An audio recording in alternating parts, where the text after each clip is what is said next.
Kaixo, azken logotipo hau ingenun plus 30 egunan aitzakian, 30 urteko ibilbidea zuen elkartiak ja elkartian erregistroan izena eman zunetik, eta, hori dela eta ordura arte zeon Aritz Bilarrekin dako logotipoan aktualizazio bat izan genuen,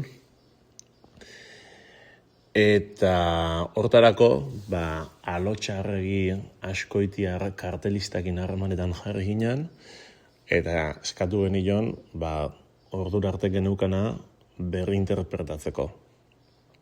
Hori dela eta logotipoan atzian, artean borrezindako trontzako korte badao, azpiazuko artean ostruak agertzeia egur horren gainean, atzian lehendik zetozen sardia eta sega ere badaude, eta bozgorailu batzuk ere ateratzeia, zarata egiten jarritzeko prest geundelako.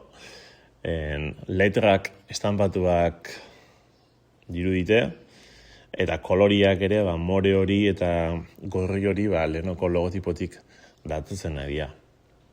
Eta hor duztik, hauxe ibili da, bandera egiteko, kamiseta egiteko, jertxi egiteko. Urte hartan bertan ingen itun, jertxiak eta kamiseta horiek, eta egia esan nahiko tirada eukizuen, da seguru zuetako askoko haindik armaiotan ere baitu zuela. Beraz, eskerrik asko bat hemendik Alotxi intzun lanagatik.